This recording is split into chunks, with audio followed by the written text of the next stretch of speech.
It's Radio Free 501c, the podcast of Rogue Tulips Consulting. I'm Sept, your host. Welcome to Season 7.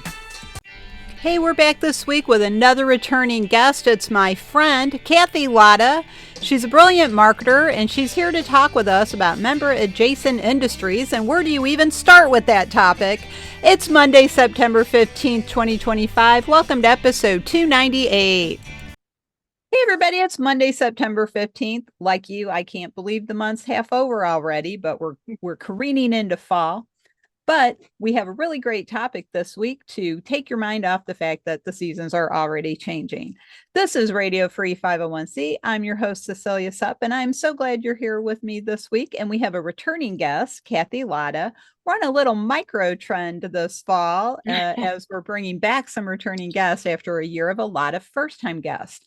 What we're talking about today is member adjacent industries. And if you don't know what that is, neither did I till I talked to Cathy about it. So she's going to explain it all for us and the ins and outs of why you might want to look into that area. But before we do that and say hello to Cathy again and welcome her back, good morning, good afternoon, or good evening to our global audience, wherever you may be. And thanks again for joining us. If you haven't already subscribed or followed us, please do on your favorite service. We're on pretty much all of them. It's really easy to find us. So Cathy, welcome back. Would you like to say hello to everyone and tell us a little about yourself?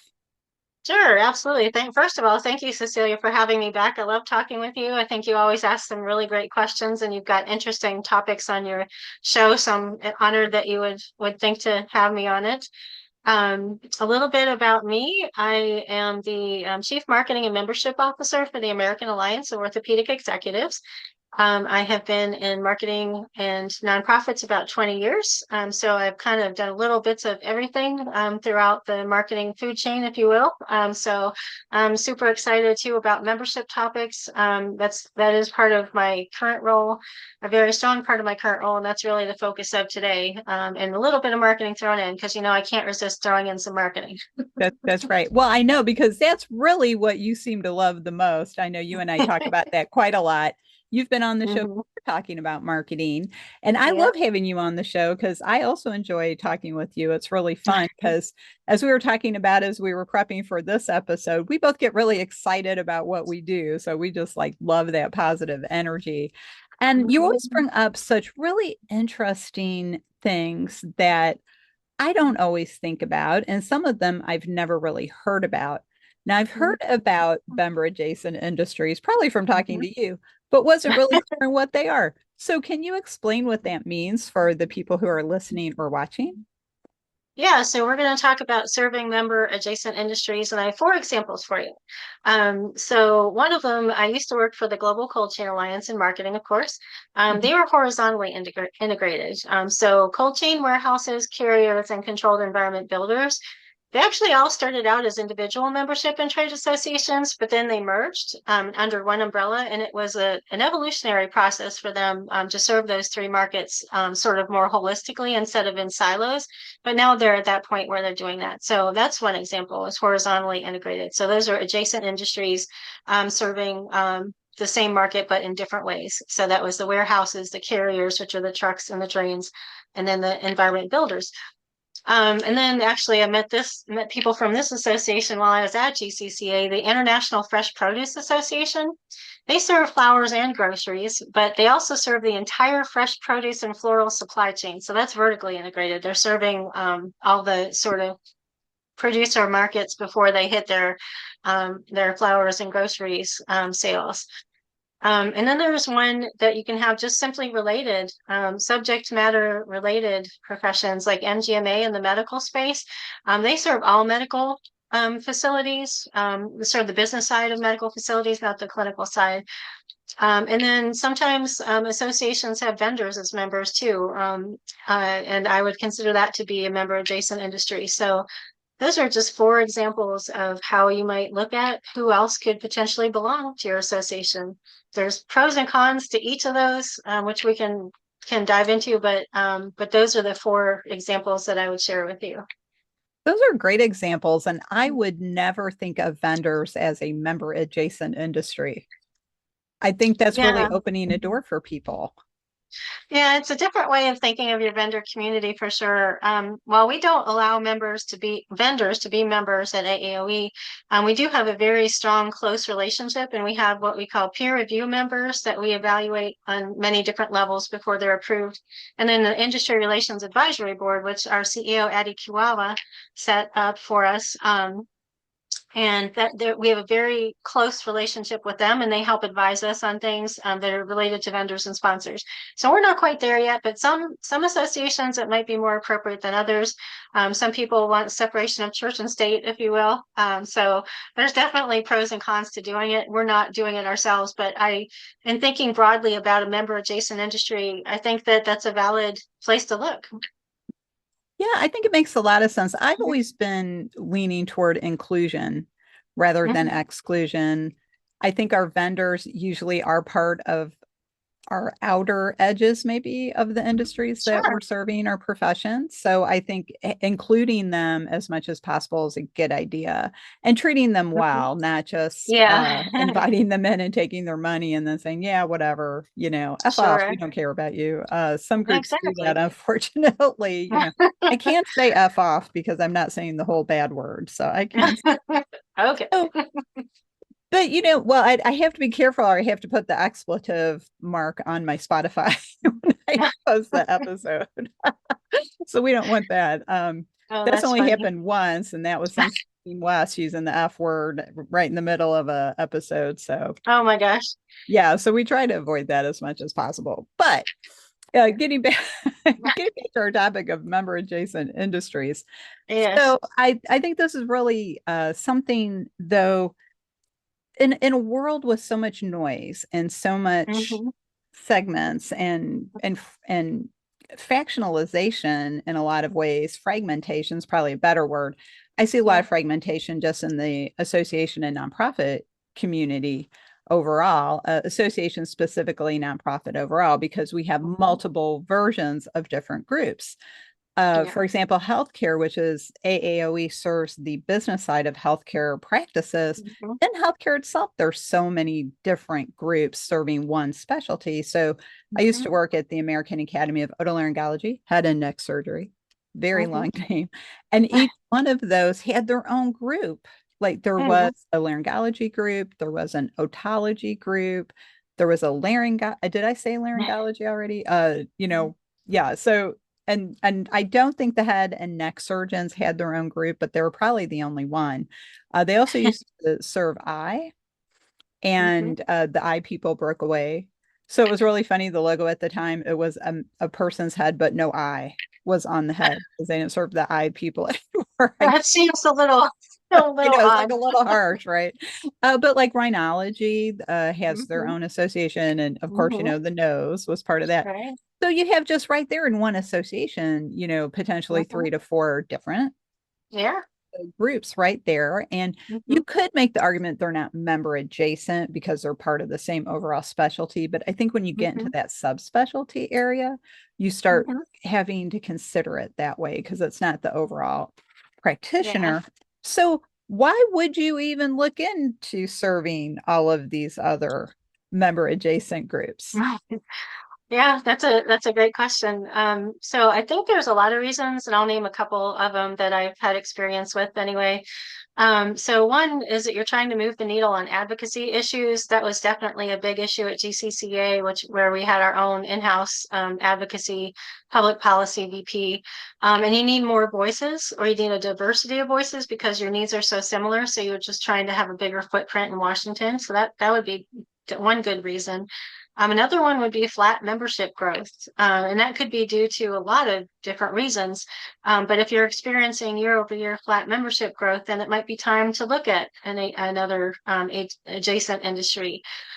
Sometimes you want to add value to your current member base, and thought leadership sometimes crosses industries, like it did at GCCA with those 3 different types of cold chain applications. There was a lot of crossover between them, so we were able, as the association serving them, to actually help them have audiences with each other because, again, they were so siloed, even though they were under the umbrella of GCCA, and have them talk to each other and develop joint assets, joint like ebooks, blog posts, and things, content And another reason I would say would be that you're at or near market saturation for your current audience, would be a good reason. If you want to keep growing, sometimes you need to grow your member base in that way as well. So those are 3 or 4 reasons I think that you would do that. You need to have kind of like a mental shift, though, I think, to do that. I think you need to go from like serving members to, and I'm going to quote this, converting, growing, and retaining a high value audience. Is how I would put it. Is how do you unite the needs of these diverse audiences, and you need to think about them a little bit differently, I think. Yeah, and that's a really good point too, because I think sometimes uh, I'm going to say associations because they tend to be the membership groups.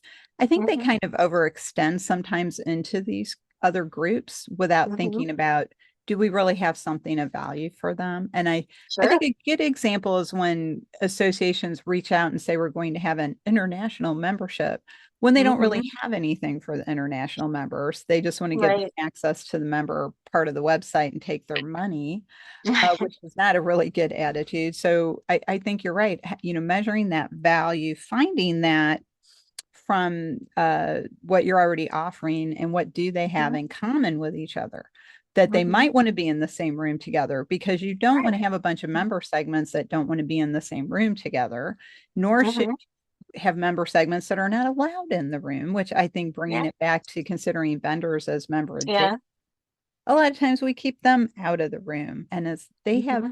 valuable information sometimes that we might want to have Yeah. access to. A lot of times, I think. I know we're pretty unique at AAOE, with our IRAB, our Industry Relations Advisory Board, but we actually have them meet with our annual conference committee and education committees to help plan out the annual conference experience. And they, of course, focus on the vendor aspect, but the members appreciate having them there because they bring a different perspective.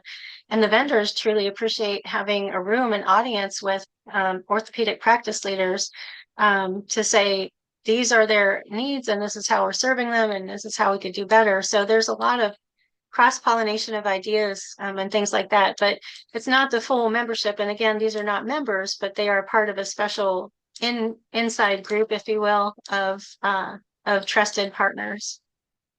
Well, and I think that's a great way to bring in people as well. Most of my career, the first part of my career, I was doing volunteer leadership work. So working with them, developing them, identifying new leaders.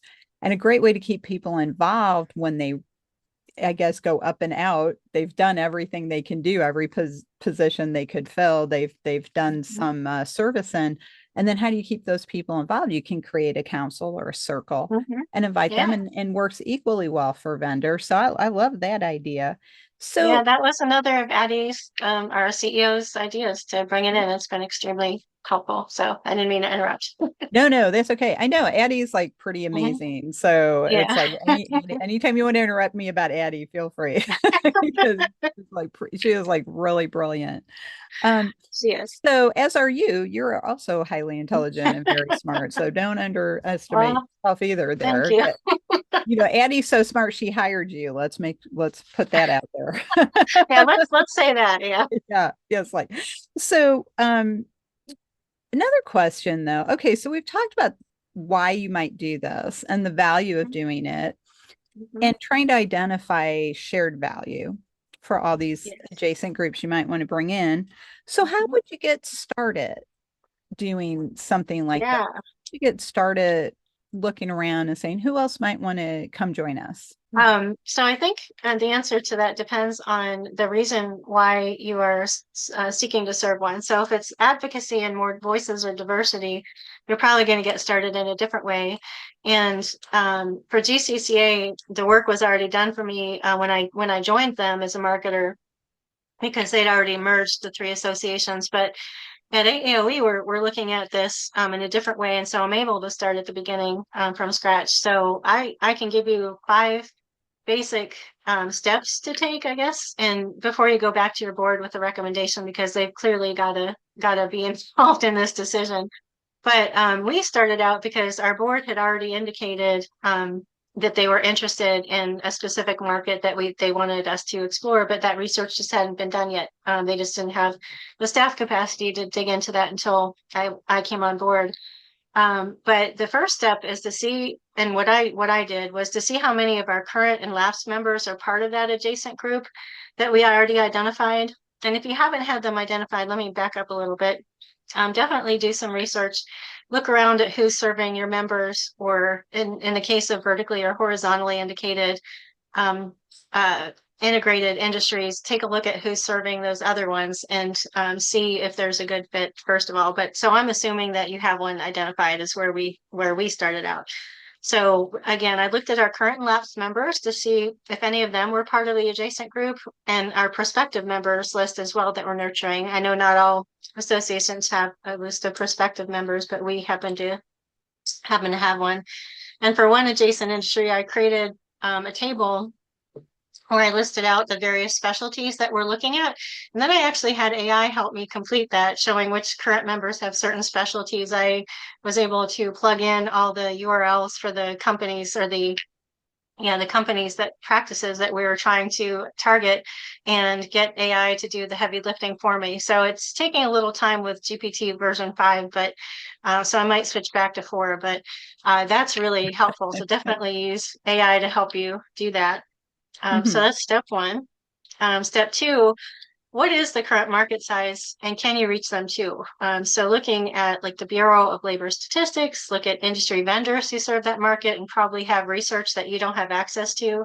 I know our members were super helpful with us in looking at this adjacent market that we're exploring, and they were able to share some resources with me that helped me understand the market size and made sure it was good for us to access.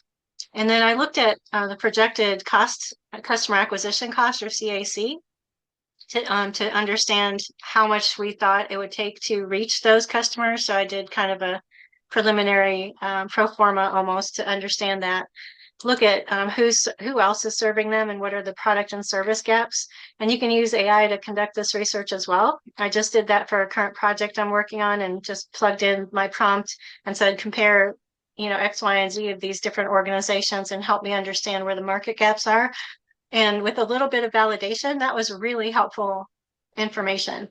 So definitely use AI in your search. So that's step two, is what is the current market size and can you reach them too, which is the point of doing this AI-based research. Step three for us was trying to understand how your current offerings will appeal to that new market or new markets if you're looking at multiple ones. So you definitely have secondary research on hand. So basically talk to your team, see what they know and what they have heard. Look at reviews of existing programs, so like past membership surveys and focus groups.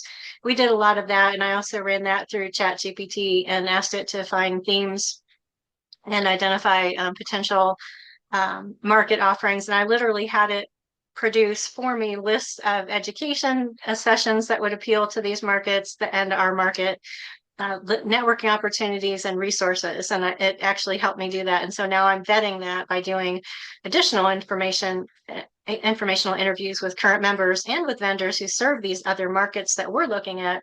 And I'm trying to interview prospective and lapsed members as well who serve those markets, but they're a lot more reluctant for obvious reasons to talk to me about that, because they're just not, engaged and invested in AAOE.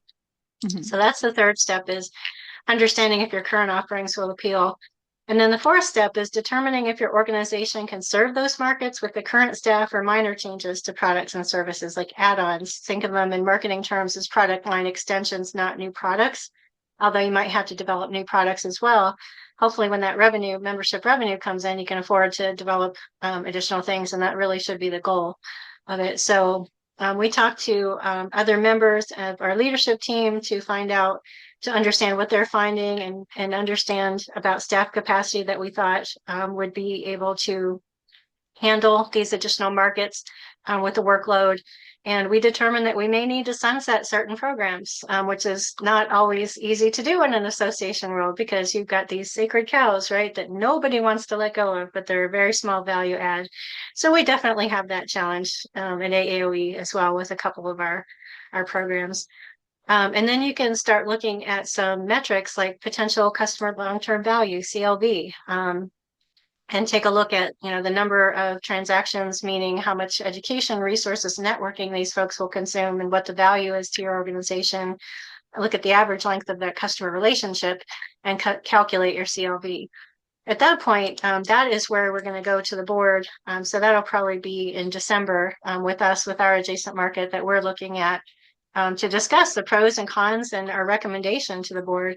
The leadership team, we're meeting next week, actually, at our corporate headquarters to discuss all this. This will be the first time they've seen the summary of all my research. I've kept everyone in the loop as I progressed through these stages. I actually outlined this as the process plan for how to get us to the point where we would evaluate these adjacent industries. But those are the 5 steps before you would get back to the board, assuming that they check in at the beginning and kind of sign off on the research and the project. And those are the 5 steps I would take before I went back to the board. Oh, I see. So this was driven by the board saying, let's investigate this. Yes. And then you went and you came up with your research plan, which was just an outstanding research plan. And then Thank you. you're going to go back to your team and then to the board and say, here's Mm-hmm. what we found. Now, and the thing is, because we don't want to give away too much Right. strategy, but that's really the important part of it, right? Is working Mm-hmm. directly with the board, making sure the Mm-hmm. board understands what this would entail before they Mm-hmm. say do it or don't do it. And you've Exactly. already pointed out many things to consider, like, do we need more staff? Can the staff we have handle this? Do we need to sunset Mm-hmm. programs? Which I'm all for that, because I think we get emotionally attached to things and programs, and Yeah. we say we got to keep it because the third chairman of the board started this program and we need to keep it for him Right. in his Right. memory or something. And I think we do that a lot. And then but if we sunset something that's no longer useful, then that frees up those resources to do the new things Mm-hmm. that you've suggested might come out of a project like this. So Exactly. you've been working on this kind of project for a while, and you Mm-hmm. also have a lot of marketing expertise and knowledge. So, what are some of the questions you should ask yourself about making a recommendation to the board? And what I mean about that is, when you've done your research, you've gone through this process, you've identified all the different member segments and adjacent segments you might want to reach out to. Mm-hmm. What questions might you ask yourself to determine the recommendation to the board? Yeah, so I think they kind of follow along a little bit with the steps that I outlined. So understanding if your current offerings will appeal, and if not, how much are you going to need to flex?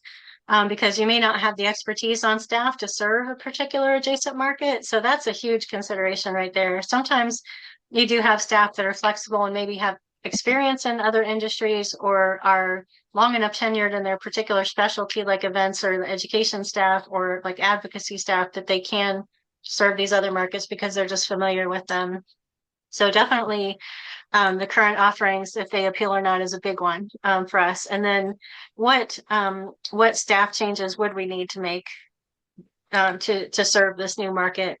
And then um, I guess structure too.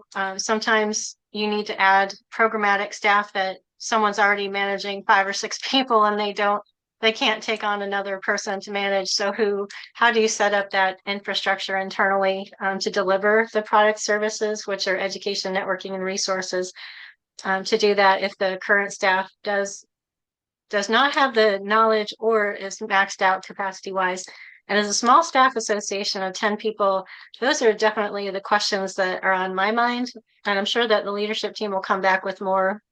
But if I were in the board shoes, I would want to know the answers to those questions before I made a decision.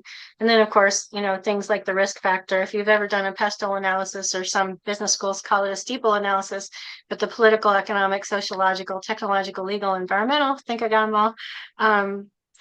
Implications of your decisions and drivers of your decisions are important as well. And that's kind of the marketer coming out in me, or the business analyst coming out in me, to use that to help supplement the research that I've been doing. I did a pestle analysis for our main industry, and I need to expand that now to the industries that we're considering. But I would use that as well. Wow. So, and I kind of thought it might be similar to those 5 steps, but Hmm. when you're sitting down, I know how it is. You go through those 5 steps, you get all that Hmm. data, you've analyzed it. And then Hmm. sometimes you got to ask some different questions. It's not always a resource Hmm. question. It's kind of like, No. does it really fit our mission to do Hmm. this? And is Yeah. it going to serve our members? Hmm. And so do you feel, I'm not talking specifically about what you're doing at your organization, but just as Hmm. association management professional, do you think it's appropriate on something like this for the staff to make a recommendation to the board one way or another? Or do you think you should just present the data and let them decide? I think that depends on the culture you've established with your board. Okay. I think I hate to say it depends, but it kind of does, because we have a different relationship with our board than, XYZ association might have with their board. And sometimes with smaller staff associations, the board is much more involved in the weeds than they are in more established organizations, or I should say larger organizations, because we've been around for a while. So larger organizations. So we have a different relationship. So I think that they would look to us for, here's the research summary, here's my executive summary, and yeah, here are some options. I don't know that I would narrow it down to one specifically for Mhm. our board, but present a range of maybe 3 options. Continue as is, continue in this way, or continue in this modified way would be sort of how I would couch it. But that's because of the relationship that Addie and the senior team have set with the board, that's what they look to us for. They have already set the strategy. They want us to look at this particular market. So that piece has been set. That was driven directly from the board. That wasn't something that the staff dreamed up. But honestly, even if it was, I think we could bubble that up and say, what do you think? Mhm. And get some good discussion going around that and then proceed from there. Yeah. Okay, great. Well, I always Mhm. wonder, I people may have heard of the project Jeff DeCanya's been doing with the support of remembers, formerly Mhm. Texium, Mhm. on the future of association boards. And he calls it the FAB project. Yeah. And the report's already come out. And so board roles and board decision making is top of mind, at Mhm. least for me lately. And I know a lot of us who are in that group that worked with Jeff on that, a lot of us contributed ideas and suggestions and conversation. And I think sometimes we do need as staff, this is just me, I think we Mhm. do need to make a recommendation. And Mhm. I like your approach of, well, here's 3 choices, and here's why each choice has pros and cons. But I do Mhm. think it's our role to make a recommendation for them to consider or react to, because Mhm. they're not association management professionals and they Exactly. rely on their staff's expertise and knowledge to do that. And you're Mhm. right, 100%. I agree with you. Mhm. Culture, it's all the cultures. Does the board have that kind of relationship with the staff? We hope so. Right. That's what Right. we're working toward, right? That's what we want. We want that good partnership with the board. Mhm. So I think it's interesting to continue talking about that. I think boards Mhm. want to do well. I Mhm. think Yeah. sometimes they don't know how to, uh, Yeah. because, 100%. yeah, because this as well as I do, every organization has a culture, but then it has all its subcultures. So you have like the board Right. culture, the staff culture, the membership culture, and Mhm. then maybe within the membership, there's some different cultures, like if you have different special interest groups, for example. Mhm. So Sure. balancing the needs of all those different cultures and being aware of all those different cultures is Mhm. really important because I think the last question I'd like to discuss with Mhm. you, since I've brought that up, is anticipating pushback Mhm. from other members saying, well, Yeah. maybe the other members might say, we don't want these people in our group. Yeah. That's very true. And I should have mentioned that earlier. That's definitely been something that has popped up during the interviews that I've conducted. I've conducted about 15 or 20 interviews with both current members and with vendors, and that's been one of the things that's been on my mind. Is we are the American Alliance of Orthopedic Executives, not any other kind of medical practice executive. So, how would they feel about that? And some interesting things have popped up. A lot of the vendors are like, "Oh my gosh, you should absolutely serve them, and just don't forget your roots in orthopedics, and don't forget this, that, and the other. And by the way, here's some brainstorming on potential new names for you." I'm like, "Whoa, we're not there yet. We're not there. Wow. We're, we're not." we're not there with rebranding yet by any stretch of the imagination. That's going to be, a couple of years down the road if we go down this path of these new members. But yeah, having their reaction to potentially serving them has been absolutely overwhelmingly positive, from both the members that we've talked to and with the vendors. Now, granted, the members that I am talking to are a very biased audience because these are all members that have these specialties within their organizations currently. So we need to do more research on that and just talk to people and have conversations about what would you think if we serve these others. And I think because the way that our market is evolving over the years, especially over the past 10 years, that this is kind of a natural evolution. And I don't think there will be pushback, but we need to find out for sure. And that needs to be a revised step 4, I think, is to determine whether existing members would welcome or not welcome these new additions. Yeah, because boy, could that be a cultural disaster if you Yeah. invited all these other people in and they're like, what are you doing? Yeah, what are you doing? Why Yeah. are they And here? of course our board is made up of people from the industry, other practices. So I think they would have a good sense for that too. But doing some additional research to get a broader sense from the general membership, even those that don't have these specialties, I think is going to be important. So yeah, for sure. That was a step that I was running, but I hadn't articulated. So thank you for bringing that out, because I think that's super important, because you don't want to alienate your existing member base in any way, shape, or form. And I kind of took that for granted since the board had already said, please go investigate this model. But I suspect, like you asked, that they are going to want a direct answer to that question. Yeah. And I think, you and I both love data. Yeah. And we can get lost in the data and we can say, well, the Mhm. data says, and here's the Mhm. story we see behind the data. And we always have to remember the people involved too. And Mhm. that's the culture. I mean, we all love that quote, culture eats strategy for Oh, breakfast or lunch, depending sure. what time of the day it Oh, is, yeah. right? So it's like you have this brilliant plan, and then the culture Mhm. is like pushing back, and then the Mhm. plan fails because Mhm. we have to keep all of that. There's so many things that go into this, but and I know you and I, we love to talk. We enjoy each other's company, so we could talk for Mhm. another couple hours on this and other topics, but we probably need to wrap up Sure. for now, so you can come Mhm. back and talk about something else in the That's future. right. So, but this has been great conversation, and I think it's been very valuable. And thank you so much for sharing all your insights and your steps and Yeah. your process Thanks for in this. having me again. Oh, you're welcome. I'm glad you could come back. So, Right. since you've been on before, though, Cathy, I Mhm. like to ask my guests, what's the one thought you'd like the audience to take away today, and how can they get Mhm. in touch with you if they'd like to talk more about member adjacent industries? Sure. So I think the one thing that I would have people take away is the mental shift required here from serving members to converting, growing, and retaining a high value audience. Like, how do you, not high value necessarily just for your association, but for your members? And it goes directly back to that culture question you literally just asked about, but it goes back to who are you going to look at as a potentially adjacent industry and why? And how do we grow and convert and retain these people? So that would be the one thing I would like to leave people with, is just try shifting your mindset a little as you think about this. And then you can reach me. The best way is probably through LinkedIn. I'm always happy to connect with fellow association professionals and trusted vendors in the space. So I'm at linkedin.com/in/CLADA, CLADA. Mhm. That's great. Well, thank you again for joining me.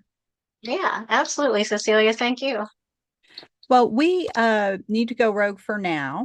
But before we do that, if you'd like to learn more about Rogue Tulips Consulting and how we can help your organization bloom outside the box, check out our website, roguetulips.com. You can find this episode featuring Cathy and share it with your colleagues on our podcast page. And you can also see our past episodes and get caught up on all these great conversations we've been having on Radio Free 501c.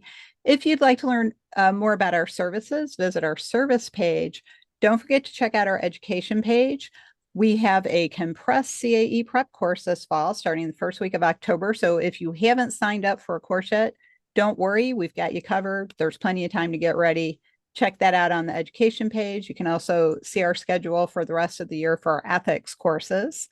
And can I interrupt for just 1 second? Sure. So I want to say that if you have not taken an ethics course from Cecilia or your CAE study group, I have done both. So this is not a paid testimony or plug, but I can tell you that I did pass my CAE on the first exam, although I know that's not always the case. But I got huge value from your study group and still maintain contact with the people that were in there. And the ethics course that you and Cheryl taught was amazing. So I just want to throw that in there. This is not solicited in any way, shape, or form. Wow, thanks, Cathy. Yeah, I really appreciate that. Completely unsolicited. Thank you so Yeah, much. Really means a you're lot. welcome. Thank you. Well, thank you for that, Cathy. I'd like to wrap on that, but I did want to mention, check out my blog every week because you never know what I'm going to talk about. So check that out to get caught up on those. So Cathy, thanks again for that wonderful endorsement. I really appreciate it. You're welcome. So, well, we need to go rogue for now, as I said. So, on behalf of Cathy and myself, thanks for joining us, and we'll see you next time. That's it for this week. I hope you really loved this episode as much as I did. Thanks for listening. Learn more about how our experience and knowledge at Rogue Tulips can give your organization the strategic edge to reach its goals. Check out our website at roguetulips.com. We'd love to talk with you and see how we can work together. Thanks.